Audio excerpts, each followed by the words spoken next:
Start करेंगे activity 4.8 से, ठीक है। एक्टिविटी 4.8 बहुत सिंपल एक्टिविटी है और इसी के साथ ही आपको पता लगेगा कि आपको एक और कंपाउंड, ऑर्गेनिक कंपाउंड के बारे में आज पता लगेगा, विच आर एस्टर्स, ठीक है। अब इस एक्टिविटी में क्या है, 4.8 में अगर आप कहते हो तो वो कहता है 1 ml आपने इथेनॉल लिया, 1 ml जो कि एब्सोल्यूट अल्कोहल है यानी कि प्योर अल्कोहल लेना है, 1 ml ग्लेशियल एसिटिक एसिड यानी कि again pure acetic acid, along with the few drops of concentrated sulfuric acid in a test tube। यानी कि अभी तक हमने कल की क्लास में दो कंपाउंड्स पढ़े थे ना, इथेनॉल और एसिटिक एसिड, इन दोनों को कंबाइन किया और बीच में क्या डाल दिए, few drops of H2SO4, warm in a water bath. कल मैंने बताया था वाटर बाथ के बारे में कि वाटर बाथ क्या होता है। अगर आप देखते हो तो यहाँ पर एक बीकर है, बीकर में पानी है, पानी को गर्म कर रहे हैं और फिर टेस्ट ट्यूब के अंदर we have put the ingredients, ठीक है, और उसको हम हीट अप कर रहे हैं, यू कैन सी, ठीक है। pour into a beaker containing 20 to 50 ml of water and smell the resulting mixture। उसने यहाँ पर स्मेल करने को बोला है, यहाँ पर एक स्पेशल ध्यान दो, इसमें उसने ऑब्जर्वेशन में स्मेल करने को बोला है। जो ये स्मेल करने को बोला है क्योंकि यहाँ पर एस्टर्स बन रहे हैं and asters have the Frooti smell. Clear होगी बात? तो ये है और इसकी वजह से इस प्रोसेस को बोलते हैं एस्ट्रिफिकेशन। क्लियर? एस्टर्स वो कार्बन कंपाउंड्स हैं जो कि आपको फ्रूटी स्मेल देते हैं। अब जैसे एस्ट्रिफिक और इस रिएक्शन को क्या बोलेंगे, एस्ट्रिफिकेशन। क्लियर? तो लर्न करना भी इजी है। आपने प्योर अल्कोहल लेना है, प्योर एसिटिक एसिड लेना है, थोड़े से ड्रॉप्स H2SO4 के डालने हैं और उस सारे कॉम्बिनेशन को वाटर बाथ में वार्म करना है। Esters are mostly commonly formed by reaction of an acid and an alcohol। Ethanoic acid react with absolute ethanol और ये बहुत ही सिंपल सा रिएक्शन है। अगर आप एस्ट्रिफिकेशन का देखते हो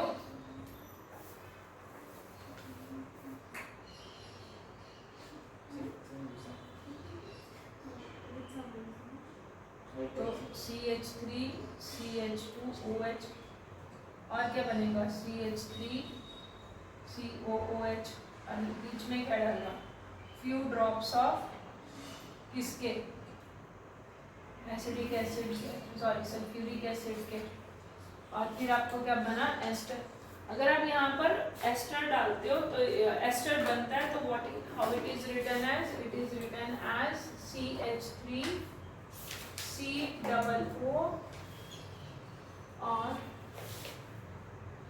OCH2।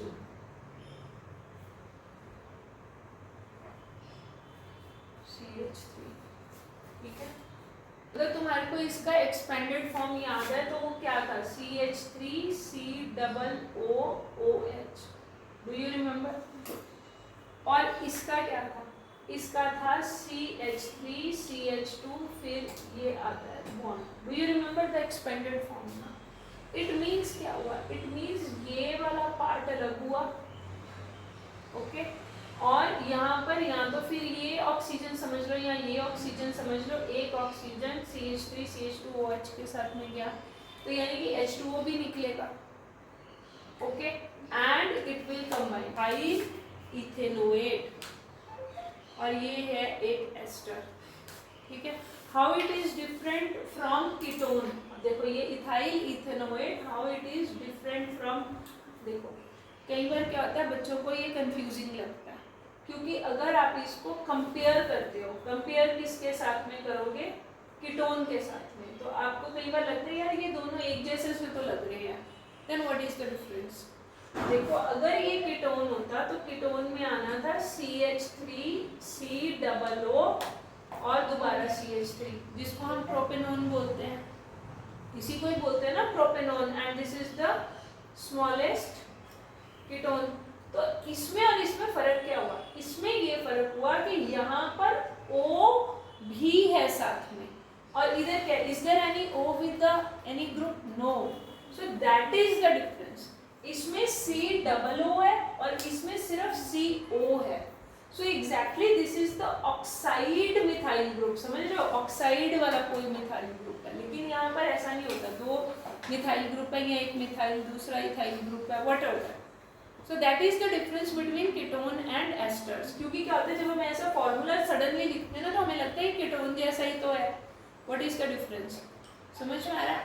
तो एक मेन डिफरेंस यही है कि इसके साथ में ऑक्सीजन भी है, कीटोन में ऑक्सीजन नहीं होती साथ में. क्लियर हो गया एस्टरिफिकेशन. फिर इसी चीज को आप एस्टर्स कहते हो और इसका नाम आ गया इथाइल इथेनोएट. ठीक है.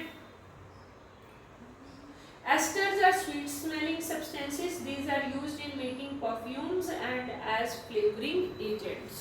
Flavoring agent perfumes मतलब कहाँ पर आप सोप्स वगैरह भी बनाओगे, बाथिंग सोप्स, तो उसमें भी परफ्यूम्स डलेंगे. अगरबत्ती वगैरह बनाओगे वहाँ पर भी डलेंगे. फ्लेवरिंग एजेंट जैसे वनीला वगैरह, एसेंस वगैरह हो गए, वो भी सारे क्या हो गए, एक एस्टर्स हो गए. क्लियर? समझ में आ गया? अब असल में हमारी एनसीईआरटी ने एक थोड़ी सी प्रॉब्लम कर रखी है. क्या प्रॉब्लम कर रखी है? इसी पैराग्राफ के साथ में उन्होंने सेकेंड रिएक्शन को यहीं से कंटिन्यू कर रखा है.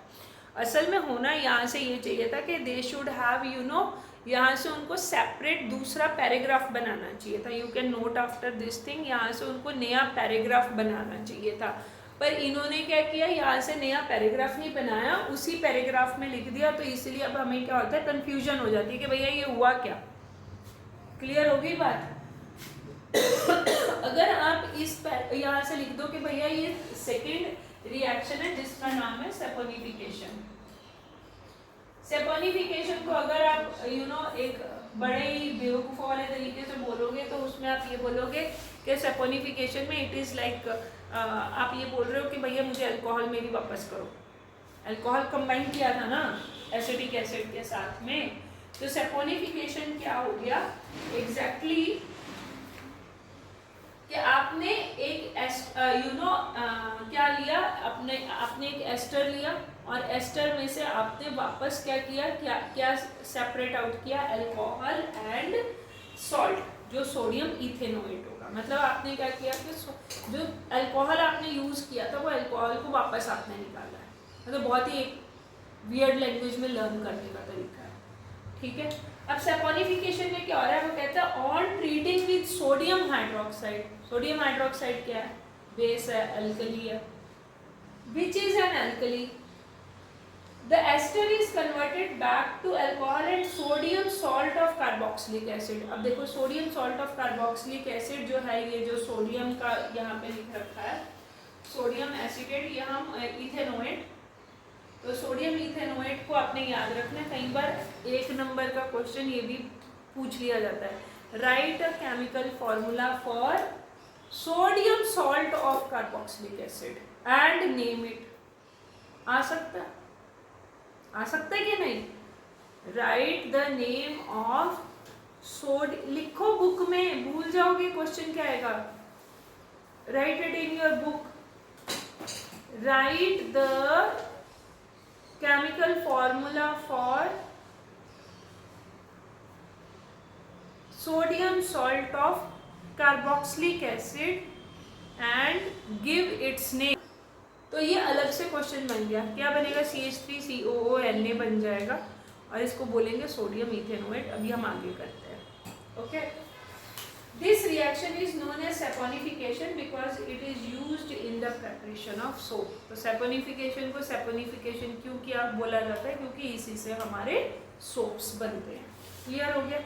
तो ये भी रीजन क्लियर हो गया. अगर बाय चांस सपोज कर लो केस स्टडी में why the saponification reaction is known as with this name, तो because it is used in the preparation of soaps. अब अगर आप यहाँ पर देखते हो सेपोनिफिकेशन रिएक्शन में, तो आपको क्या मिलता है, CH3COO C2H5. C2H5 क्या है, यही है इथाइल ग्रुप इज C2H5. तो ये वही है, बेशक आप ऐसे लिखो बेशक आप ऐसे लिखो, ये दोनों क्या है आपका इथाइल एथेनोएट ही है. Both are ethyl ethanoate. Ethyl कैसे आया, बोलो कि इथाइल कैसे आया. इथाइल इसकी वजह से आया, it has come because of this thing. Ethyl is because this will B ethyl and this will B ethanol. अब अगर इसने क्या बोला था, इसको किसके साथ में कंबाइन करोगे, NaOH जो कि एक क्या है, अल्कली है. What you will get back what, your alcohol. Alcohol को तुम ऐसे लिखो या फिर ऐसे लिखो CH3CH2OH, दोनों भी सेम है. फिर उसने क्या बोला कि आपको सोडियम सॉल्ट मिलेगा, तो हाँ भैया ये ही है ethanoate, so this is ethanoate and this is ethyl, ethyl ethanoate, ठीक है। तो आपको CH3COONA, इसको क्या लिखोगे, सोडियम इथेनोएट। क्या हुआ भाई, पूरा लिखने के बाद इथाइल सोडियम इथेनोएट। तो ये देख लो, sodium salt of carboxylic acid, clear. यहाँ पर क्या चीज नोट करने वाली है, इसी सोडियम इथेनोएट को जो दूसरा नाम है वो है एसिड, सोडियम एसीटेट, ये उसका कॉमन नेम है, सोडियम एसीटेट, ओके। तो ये है उसका कॉमन नेम, क्योंकि बच्चे फिर भूल जाते हैं, उनको लगता है कि सोडियम इथेनोएट और sodium acetate they are different but they are same. तो sodium ethanoate is exactly sodium acetate. अब जो इम्पॉर्टेंट चीज है जो हमने नेक्स्ट, इससे नेक्स्ट करनी है, वो है कि देखो अब आपके पास में अगली 3 रिएक्शंस आती हैं, और ये तीनों रिएक्शंस बहुत इंपॉर्टेंट है, जो कि है एग्जैक्टली इथेनोइक एसिड की, ठीक है। इथेनोइक एसिड को अगर आप देखो, यहाँ पर आपको जो नेक्स्ट 3 रिएक्शंस आएंगी ना आपकी टेक्स्ट बुक में, ये तीनों रिएक्शंस पहले बोर्ड के ऊपर देखो, then I will tell you to compare and learn, क्योंकि जब भी आप कोई भी चीज कंपेयर करके लर्न करते हो तो वो इजी हो जाता है। जैसे आपकी फर्स्ट इक्वेशन है कि आपने एसिटिक एसिड लिया, और ये सारी की सारी जो भी रिएक्शंस है ये सारी की सारी एसिटिक एसिड में है। Acetic acid is what, ethanoic acid, ठीक है। तो एसिटिक एसिड समझ लो या इथेनोइक एसिड समझ लो, इसको हम एक बार रिएक्ट करवा रहे हैं हमारे बेस के साथ में जो कि NaOH है। फिर नेक्स्ट हम इसको रिएक्ट करवा रहे हैं सोडियम कार्बोनेट के साथ में, and I will tell you what you will compare, but वो लेटर ऑन मैं बताऊंगी। और फिर दोबारा से जो तीसरे नंबर पे हम इसको रिएक्ट करवा रहे हैं वो हम करवा रहे हैं सोडियम बाइकार्बोनेट के साथ में, या फिर हाइड्रोजन कार्बोनेट के साथ में। तो 3 रिएक्शंस हो गई। क्या रिएक्शंस है, सोडियम एसिटिक एसिड की NaOH के साथ, Na2CO3 के साथ और NaHCO3 के साथ, और तीनों में क्या बनेगा आपको, सेम सोडियम एसीटेट बनेगा। So what you will get, CH3COONA। अब सीधी सी बात है, what will be left, H2O will be left, है ना। इसमें भी सोडियम एसीटेट ही बनने वाला है, यानी कि सोडियम इथेनोएट, इसमें भी सोडियम इथेनोएट बनेगा, वाटर बनेगा, लेकिन साथ में कार्बन डाइऑक्साइड बनेगी। तीसरे वाले में भी दोबारा आपको सोडियम एसीटेट यानी कि सोडियम इथेनोएट बनेगा, वाटर बनेगा और साथ में CO2 बनेगी, ठीक है, understood. And the only thing that we have to balance is this one reaction. This reaction you need to balance. क्यों यहाँ पर बैलेंस करना है, क्योंकि यहाँ पर Na2 है और यहाँ पर Na है। So यहाँ पर अगर मैं 2 डालूंगी तो if you will see, तो we have to put again 2 here, ठीक है। तो इतनी बैलेंसिंग करनी है।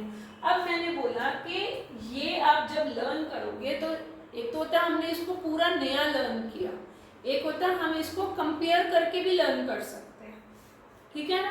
अब कंपेयर करके लर्न, क्योंकि ये ऑलरेडी आप कर चुके हुए हो मेरे साथ एसिड बेसिस में पेज नंबर 20 पे, जहां पर आप क्या कर रहे हो HCl के साथ। अगर आप यहाँ पर अब ये देखोगे तो ये क्या बन गए, वीक एसिड बन गए। Is it a weak acid, correct, weak acid समझ लो या फिर ऑर्गेनिक एसिड समझ लो, ओके।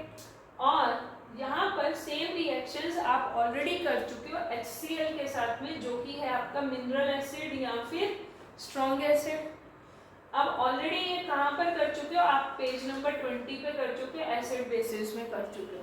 वहाँ पर आपने क्या किया था, HCl को कंबाइन किया है किसके साथ में, Na2CO3 के साथ में, और HCl को कंबाइन किया आपने किसके साथ में, सोडियम बाइकार्बोनेट के साथ में, ठीक है। And what you have got over there is CO2. Again, first वाली रिएक्शन जो है आपको बैलेंस करनी पड़ेगी। You have to put 2 over here and 2 over here, और दूसरे वाले में भी NaCl plus H2O plus CO2. So have you found out? यहाँ पर भी सोडियम सॉल्ट बना है, यहाँ पे भी सोडियम सॉल्ट बना है, तो एग्जैक्टली बन वही रहा है. If you will compare this and this, तो यहाँ पे भी सोडियम सॉल्ट बना किसका? इथेनोइक एसिड का. और यहाँ पर सोडियम सॉल्ट मतलब किसका बना? Cl का. H हट गया ना, तो यहाँ पे क्लोरीन के साथ है. तो एग्जैक्टली ये आप ऑलरेडी कर चुके हो acid basis and you no salt वाले चैप्टर में आप कर चुके हुए हो. और ये वाला आपका आ गया कहाँ पे? कार्बोहाइड्रेट्स कंपाउंड वाले चैप्टर में. तो अगर कभी आपको ऐसे कंपेयर करके पूछ ले तो तुम्हारे को भी लर्निंग इजी हो गई. Correct. So this is how you will go. Okay. Same way जैसे आपने यहाँ पर किया, अगर मैं HCl को NaOH के साथ में रिएक्ट करूंगी तो क्या होगा? It will give you NaCl and it will give you water. तो ये आपका एसिड बेसिस सॉल्ट्स में और ये आपका कार्बोनेटेड्स कंपाउंड्स में. हाँ, अब जो नेक्स्ट क्वेश्चन है ये भी बहुत बार आता है. How would you distinguish between alcohol and carboxylic acid, या समझ लो ethanol and acid, ethanoic acid. एक ही बात होगी ना. कार्बोक्सिलिक एसिड क्या होता है? Ethanoic acid. और अल्कोहल क्या है? इथेनॉल, है ना. इन दोनों के बीच में डिफरेंस कैसे करोगे? तो यहाँ पर मैंने 3 टेस्ट लिखे हैं. एक तो है सिंपल टेस्ट जो कि है लिटमस टेस्ट. तुम्हें पता है क्योंकि एसिडिक एसिड क्या है? एक एसिड है तो obviously it will turn blue litmus red. लेकिन अल्कोहल क्योंकि एसिड नहीं है, उसकी नेचर वैसी नहीं है, तो it will give no effect on the litmus paper. दूसरा है बाइकार्बोनेट के साथ में, सोडियम बाइकार्बोनेट के साथ में टेस्ट जो कि बेकिंग सोडा है. बेकिंग सोडा को आप पहले भी पढ़ चुके हो कि जब भी आप किसी एसिड के साथ में रिएक्ट करते हो तो CO2 is liberated and brisk effervescence, मतलब बहुत ही स्ट्रॉन्ग स्मेल आती है, यानी कि बबुले भी आते हैं. ब्रिस्क एफरवेसेंस यानी जैसे आप इनो पीते हो और इनो में एफरवेसेंस होती है, बिल्कुल वैसा ही होता है. लेकिन यहाँ पे अल्कोहल में कहता है कि भैया इसके साथ में कोई भी इशू नहीं है, इसमें कोई नहीं. यार तुम कर भी सकते हो ना, घर में बेकिंग सोडा होता है, विनेगर पड़ा हुआ, थोड़ा सा मिलाकर देखो, you will find effervescence. Normal है, घर में ही पड़ी होती है चीज़ें. ठीक है. तीसरा वाला क्या कि उसकी स्मेल को देख लो. यहाँ पर दे रखा भैया काफ़ी प्लेजेंट ओडर है, काफ़ी अच्छी सी स्मेल है ना. सबकी नहीं होती, कईयों को अच्छी लगती है, कईयों को नहीं अच्छी लगती. Depend upon the category. Okay. सब मत बोले ना कहाँ पे है, हमें तो बड़ी गंदी लगती है. भाई मैं डिपेंड अपॉन योर नाक, depend upon your you know factory, क्या कहते हैं, रिसेप्टर्स. किसी को बहुत अच्छी लगती है, किसी को नहीं अच्छी लगेगी. बाकी विनेगर की तो पता ही है, vinegar like smell will be acidic acid. Okay. So this you note, very important.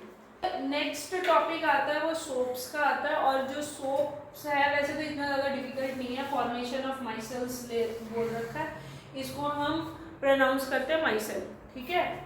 तो अगर आप इसको देखोगे तो माइसेल्स में क्या दे रखा है, देखो अभी एग्जैक्टली सोप करते क्या. सोप आपका है क्लीनिंग एजेंट है. ठीक है. तो जो सोप होते हैं आप क्या करते हो, आपका कोई डर्टी क्लॉथ होता है उसके ऊपर आप रब करते हो और फिर उसके बाद ब्रश भी करते हो and then you rinse it off with water.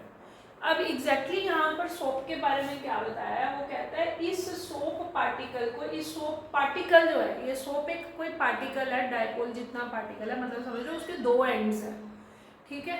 एक एंड है जिसका नाम है हाइड्रोफोबिक और एक है हाइड्रोफिलिक. ठीक है. सो सपोज कर लो कि वो कहता है कि hydrophilic and is this one, hydrophilic. अब इसका मीनिंग क्या होगा, ये हाइड्रोफिलिक एंड हो गया और ये हो गया हाइड्रोफोबिक एंड.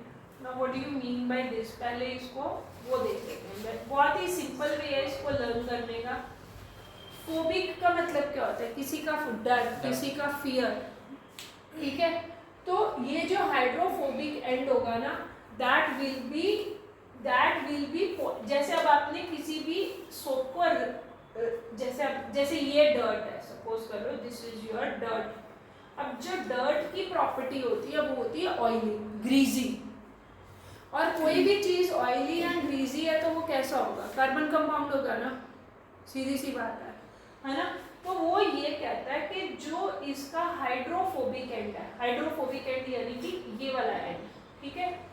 ये वाला एंड जो हाइड्रोफोबिक यानी कि पानी से जो डरता है, पानी से डरता है तो it means it will be having affinity for the dirt और द ग्रीस और the oil particle which it has to remove, ठीक है। तो this will be having affinity over this thing. और जो हाइड्रोफिलिक मतलब जो कि फ्रेंडली है पानी के साथ में, हाइड्रोफिलिक क्या हो गया, जो कि फ्रेंडली है, क्योंकि जब अब ये करता क्या है, जो सोप होता है, सोप में ऐसे बहुत सारे माइसेल है, ठीक है। इसके स्पेलिंग हो गए जैसे माइसेल्स बोलते हैं MICELLES, ठीक है, इसको बोलेंगे माइसेल, अगर बाई चांस भूल गए तो हाँ माइसेल बोलते हैं इसको, ठीक है। अब ये होता क्या है, ऐसे बहुत सारे माइसेल होंगे सोप में, यानी कि उसके छोटे छोटे पार्टिकल्स को माइसेल बोला गया और कुछ नहीं है। And they will you know get attached to this thing, क्या, डर्ट को या ग्रीस को। अब ये जो डर्ट और ग्रीस होती है इसको ब्रेक कर दिया जाता है छोटे छोटे पीसेस में, सच दैट इसके क्या बन जाएंगे, छोटे छोटे, ये वाले जो डर्ट ग्रीस के क्या बन जाएंगे, छोटे छोटे फैट ग्लोब्यूल्स बन जाएंगे, नहीं या तो इसको तोड़ देंगे या फिर क्या होगा कि they will attach towards this thing, okay. अब इसमें सबने अटैच कर लिया इसको, अब क्या करोगे, आपने ब्रश किया, फिर उसके बाद में क्या करोगे, रिंस विद वाटर करोगे ना, विद वाटर। तो जब आप वाटर के साथ में रिंस करोगे तो ये वाले एंड जो कि क्या है, hydrophilic, they are friend with the water, तो ये पानी के साथ में चलेंगे, पानी के साथ में चलेंगे, बट ये जो डर्ट पार्टिकल है which has got now attached to the hydrophobic end, this will also be taken away with the water. समझ में आ रहा है ना, ये जो छोटे छोटे पार्टिकल्स है, मेन इसमें आपने क्या लर्न करना है कि जो सोप का पार्टिकल होता है उसमें दो एंड्स होते हैं। मेन बच्चों को यही आती है प्रॉब्लम लर्न करने की कि कौन सा हाइड्रोफिलिक है और कौन सा हाइड्रोफोबिक है। तो हाइड्रोफोबिक यानी कि पानी से डरने वाला, हाइड्रोफोबिक क्या हो गया, पानी से डरना, पानी से डरना है तो उसका फ्रेंड कौन बना, ग्रीस या ऑयल या डर्ट, तो वो वाला एंड जाएगा डर्ट की तरफ। Once it will be applied and so many particles will be sticking to, micelles will be sticking to this oil dirt particle, फिर क्या होगा, you will rinse it with water, तो जो hydrophilic end है it will be friend with the water and then it will start moving along with this oil particle will also move and therefore you are able to remove the dust particle, ठीक है। और इसी की वजह से अगर आप अपनी बुक में देखते हो तो यहाँ पर ऐसे ऐसे ऐसे करके बना रखा है और यहाँ पर क्या दे रखा है, सोडियम आयंस दे रखे हैं। अब यू सी, अब ये सोडियम आयंस क्यों दे रखे हैं, like why they have done like this, क्योंकि अब इसके बाद में जो नेक्स्ट क्वेश्चन आता है, नेक्स्ट क्वेश्चन आता है कि what is the difference between soaps and detergents, soaps and detergents. अब ये मत बोलना कि भैया डिटर्जेंट पाउडर की फॉर्म में होता है और जो सोप है वो बार की फॉर्म में होता है, मतलब ऐसे मत लिख के आना, कहीं होते हैं महान इन जनरल लिख देते हैं, ठीक है, तो ऐसे मत लिखना। Are soaps are molecules of soap are sodium और पोटेशियम, सिंबल लिख रही हूँ, I am not writing the complete names, just I am putting the symbols. Potassium salts of long chain, long chain का मतलब क्या हो गया कि एसिडिक एसिड से ऊपर वाले, समझ में आया ना, और भी उससे भी बड़े वाले कार्बोक्सिलिक एसिड्स, कार्बोक्सिलिक एसिड्स। लेकिन जब हम डिटर्जेंट्स की बात करते हैं तो डिटर्जेंट्स आर अमोनियम और सल्फोनेट सॉल्ट्स, ये वाले कौन से हैं, दीज आर अमोनियम और sulfonate salts of long chain carboxylic acids, ठीक है। एक तो ये हो गया डिफरेंस। अब द सेकेंड थिंग इज,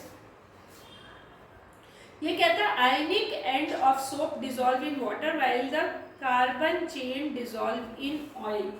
देखो वो कहता है कि अब देखो अगर आप यहाँ पर देखते हो, अगर मैं ये लॉन्ग चेन ऑफ ये आपकी आ गई ऑयल या डर्ट, तो वो ये कहता है कि जो इसका आयनिक एंड है, आयनिक एंड क्या हो गया, sodium end will be the ionic end ना, so this will be ionic end, and वो क्या कह रहा है, आयनिक एंड ऑफ सोप ये वाला जो होता है this dissolves in water, okay clear हो गया। यानी कि कौन सा वाला पार्ट हो गया, hydrophilic part is what, sodium ion का या पोटेशियम आयन का पार्ट, ओके। एंड जो कार्बन चेन वाला है, सो ऑयल की तरफ में कौन सा जाएगा, कार्बन चेन वाला पार्ट, कार्बन चेन वाला पार्ट क्या हो गया, हाइड्रोफोबिक पार्ट, ठीक है। So this will be attached to the soap molecules thus form structures called micelles where one end of the molecule is towards the oil droplet while the ionic end faces outside. This forms an emulsion in water. Now what do you mean by emulsion in water? Emulsion क्या होता है, emulsion में हम already कर चुके हैं, कहाँ पे कर चुके हैं, आपको मैंने इमल्शंस बताए थे जब आपने बोला था कि फैटी एसिड्स को हम फैट ग्लोब्यूल्स में चेंज कर देते हैं, कहाँ पर, जब हमने न्यूट्रिशन वाला किया था, डू यू रिमेम्बर, हमने क्या किया था, फैट एक बड़ा पार्टिकल होता है उसके छोटे छोटे करके फैट ग्लोब्यूल्स बन जाते हैं, तो वो इमल्शन होती है। इमल्शन का मतलब और बेसिक में समझना है तो उसका मतलब ये होता है कि अगर आपने सपोज कर लो आपने ऑयल लिया, आपने थोड़ा सा पानी लिया एक कटोरी में, कटोरी यू अंडरस्टैंड ना now, so the thing is you put little bit water, उसके ऊपर you put some few drops of oil, okay. अब जब वो फ्यू ड्रॉप्स ऑफ ऑयल डालोगे तो आप देखोगे कि those big droplets will be you know क्या होंगे, वो ऊपर वाले सरफेस के ऊपर तैर रहे होंगे, they will be floating over the surface. अब आप क्या करो, एक स्पून लो और उसको जोर जोर से विग्रसली क्या करोगे, शेक करो, स्टर करो, तो उसके बाद में क्या होगा, वो जो फैट, जो बड़े बड़े ऑयल पार्टिकल्स थे, will they break into the small small small small things, छोटे छोटे बन जाएंगे ना, फैट ग्लोब्यूल्स छोटे छोटे बन जाएंगे, और इसको कहते हैं इमल्शन। बहुत, अब आपने इमल्शंस आपने क्लास 9th में भी पढ़ रखा, अगर आपको कोलॉइड्स में याद हो तो, नहीं याद ना, क्लास 9th में इमल्शंस आपने पढ़ रखा है, या तो फिर 9th की बुक उठाकर इमल्शंस पढ़ लेना, व्हाट आर इमल्शंस, ठीक है। So this form an emulsion in water and the soap micelle thus help in dissolving the dirt in water and we can wash the clothes.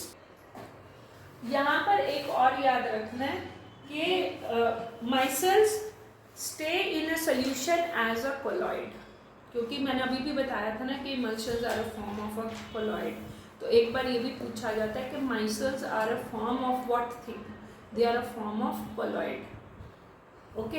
ये फिर अलग से क्वेश्चन आ गया ना, आपकी बुक में ये ऑलरेडी दिया हुआ है, in the end you can just find it out, it's been given, ठीक है। डिटर्जेंट्स क्यों यूज होते हैं and we are why we are not using the you know this thing soaps in hard water, hard water में soaps क्यों नहीं काम करते and you know we use detergents in hard water. यहाँ पर क्या होता है, they do not work properly, do not work efficiently, तो properly की बजाय के efficiently, काम तो करेंगे लेकिन उतना बढ़िया काम नहीं करेंगे, करेक्ट ना, efficiently in hard water, ठीक है। बट यहाँ पर we can, so we use detergents can be used in hard waters। अब इसमें क्या होता है, can be used in hard water। अब देखो hard water क्या होता है, now the thing is you should have a clear idea what is hard water। hard water में there are, just finish करके, hard water में क्या होता है, you have the hardness because of the calcium and magnesium salts। Hard water में जो hardness होती है, हार्डनेस मतलब अभी आपने कहाँ पर एक्सपीरियंस किया होगा, let me tell you where you can experience. कभी भी आप बीच साइड पे जाते हो, जैसा अभी बैंगलोर में तो उतना बीच नहीं है, लेकिन अगर थोड़ा कहीं पे बीच वगैरह पे जाते हो और अगर आप वहाँ पर कभी even though you take a bath, तो आपको ऐसा लगता है कि सोप अभी भी आपके बॉडी के ऊपर है, even if after rinsing you will feel like the soapy soapy feeling is there on your body. Exactly वहाँ का जो पानी होता है वो प्योर फ्रेश नहीं होता। क्या होता है, even if they are giving you the fresh water but it will not be fresh, it will be having some hardness in it. Therefore आपको क्या लगता है, कभी भी फीलिंग आती है ना कि अभी भी सोप उतरा नहीं, I am just rubbing it again and then also I have a soapy feeling over it, तो it means the water is hard. अब वो जो हार्डनेस होती है वो किस वजह से आती है, it is because of the magnesium and calcium salts which are dissolved in, देख एक तो होता है फोम बन जाना, एक होता है स्क्रम बन जाना। फोम क्या होता है, झाग बन जाना, बनता है ना। If you will take the soap, आज जैसे आपने शैम्पू लिया, शैम्पू को आपने किया पानी में मिक्स, तो क्या होता है, फोम बनता है, झाग बनता है, दैट इज झाग इज फोम। स्क्रम क्या है कि कई बार आप जब क्लोथ्स को धोते हो and if they are really dirty clothes, तो instead of becoming that foam, that झाग, वो छोटे छोटे स्क्रम बनते हैं। स्क्रम मतलब ऐसे छोटे छोटे पीसेस निकल रहे होंगे, जैसे ना पानी के अंदर ऐसे ऐसे, when you will rub them ना, तो ऐसा ऐसा लगेगा, यू जस्ट सी इट, मतलब you have to wash the clothes to understand this thing, समझ में आ रहा है। तो अब तो वो उसको कहते हैं स्क्रम, मतलब कि वो पार्टिकल्स होते हैं, मेरी समझ रहे हो, इनसॉल्युबल सब्सटेंसेस, क्लियर होगी। And insoluble substances remain after washing with water. This caused by the reaction of soap with, अब स्क्रम किससे बनती है, स्क्रम इसी चीज को स्क्रम कहते हैं। स्क्रम तब बनती है जब सोप और magnesium and calcium salts react करते हैं, तब बनती है स्क्रम, क्लियर। तो इसकी वजह से soaps do not work properly in hard water, इसलिए we use detergents. This is caused by the reaction of soap with the calcium and magnesium salt, which cause the hardness of water. Hence, you need to use a large amount of soap. The problem is to overcome by using another class of compounds called detergents, as this one. Detergents are this, जो मैंने लिखी दी है, ammonium and sulfonate salts.